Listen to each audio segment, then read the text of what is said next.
Your bed can be a place of great comfort and relaxation, unless you're in a horror movie, in which case, your bed is exactly where you don't want to be. And your shower too. But seriously, there are four foundations of sleep that, when you master, allow me to go to bed and sleep in 15 minutes, sleep for the whole night, and then wake up refreshed. So that's the goal of this video. Now let's get to it. The most important element of sleep is light and melatonin. And because of our modern lifestyle, it has also become the most harmful. Imagine that your brain has a factory that constantly produces melatonin. But the thing is that when you receive light, that production is blocked. Similarly, when there is no light around, the floodgates are opened and a lot of melatonin can flow out. Therefore, if you constantly expose yourself to light, you're not receiving that necessary amount, so you're gonna have worse sleep and you might not sleep at all. So how do we fix this? There are a few habits we have to implement. The first one being, in the morning, we should go outside to get out in the sun and block up that factory producing melatonin. That is going to be the way to really jumpstart our morning and prevent ourselves from feeling tired throughout it. Then two, in the evening, we should limit light as much as possible so we don't block that melatonin producing factory. My habits for doing so are very simple. Within 30 minutes of getting up, I usually go out in the sun, eating breakfast there, even exercising. Then throughout the daytime, I go outside during my lunch breaks to continually signal to my brain that it's not time for sleep yet. Then finally at night, about 2.5 hours before bed, I turn down the electronics, putting them in dark mode, applying orange lighting on them. Then 1.5 hours before bed, I turn off all electronics and only do relaxing activities from then on, like playing the piano or reading a book. So that's very simple. Just get less light in the evening, get more light in the morning. That's how you master the light aspect of your sleep. Now let's get to the next part. The opposite of tiredness-inducing melatonin is the alertness-inducing cortisol.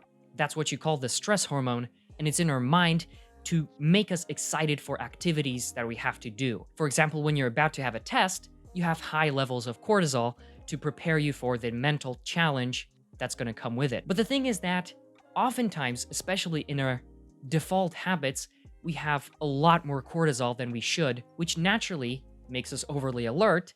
And at night, you should not be alert. If you've ever heard a strange sound throughout the night and you suddenly became alert to it, you know how that feels and you know that it doesn't promote sleep. So what we have to do is try to limit constant worries, uncertainties, threats, pain, discomfort, overwhelm, all of these activities when it's time to fall asleep. But there are two easy ways to lower cortisol. The first one is probably going to be obvious for you. It's to eliminate stressful activities throughout your day and right before bed. In my case, this means 2.5 hours before bed, I stop all difficult, mentally challenging work and then go on to relaxing activities, which for me is reading a book or listening to music or something like that. Then the second thing I do throughout my day is I organize my work such that I don't have these peaks in stress. Then at bedtime, almost anything can make you more alert. So for example, light, sound, a thought, a worry, and so on. Therefore, what I do is I try to eliminate all of these different stimulants. For example, I put a headband on, I take earplugs because that can wake me up, that can make me alert when I don't want to be. I eliminate discomfort, and I eliminate that by getting a high quality pillow, mattress cover. Then for food and drinks, I try to avoid both food and water 3 or more hours before bed. Otherwise, I get acid reflux, which is a kind of pain which increases cortisol. And also because I might wake up in the middle of the night and want to pee. Great, that's how you master the stress aspect of your sleep. To be honest, just understanding cortisol and melatonin will help you with 90% of your sleep problems, but there are two more elements to consider. Have you ever thought how the brain communicates with the rest of the body that it's nighttime? Well, it's through temperature. Therefore, when it's time to fall asleep, your temperature falls dramatically, about 1 degree Celsius or 2 to 3 Fahrenheit, and it becomes cooler when you get into bed.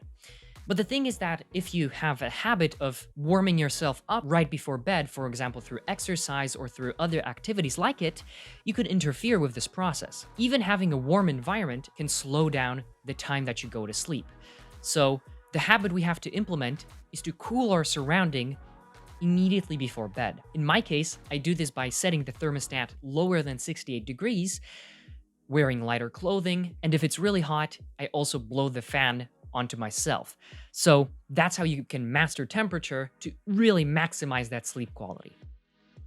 And the final foundation of sleep is what's called adenosine. As you might know, a car converts gasoline and oxygen and turns it into energy, water, and carbon dioxide. And the body does pretty much the same thing, but it also creates a byproduct called adenosine, which slowly builds up throughout the day. The more you've exercised, the more you've been physically active, the more adenosine you have in your blood, and the more you'll need sleep to actually get rid of that adenosine. That's the reason why sleep experts constantly drone about sleeping enough, because when you don't, you literally have toxic substances inside of your brain and body that can impair your immunity, lower your life quality, and make you more likely to die, in other words. So the habits we have to implement here are, first of all, to clear out as much adenosine as we can through our sleep. That is easily done through adequate long sleep, and also to produce as much throughout the day such that we can remove all of it throughout the night. Adenosine is what makes us tired, therefore it's good to have a lot of it by the end of the day so we can get rid of all of it. So what I do is that during breaks in work, about every hour in my case, I walk outside, I go around and build up that adenosine level such that I'm tired in the afternoon. And secondly, I exercise in the morning. This is actually one of the best tasks you could possibly do because it not only increases adenosine levels, it also balances cortisol levels. And if you do it outside, it also blocks up your melatonin production, which is all good.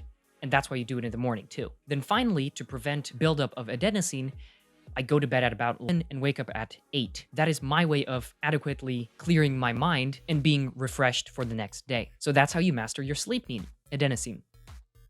I gave you a few valuable habits which scientifically can and do improve sleep, but there's another lesson that came out of this video, and I think it even trumps the habits that I shared. By understanding the underlying elements, the 4 foundations of our sleep, you can not only try the things that I told you about, but you can create your own habits, your own behaviors to adjust according to your needs. When you know that light decreases melatonin levels, cortisol increases alertness, adenosine increases the desire to sleep, and finally, temperature decreases the desire to sleep, you will also understand exactly how to respond to these problems in your own scenarios. So I hope that this gave you the chance to do that, and for now, bye.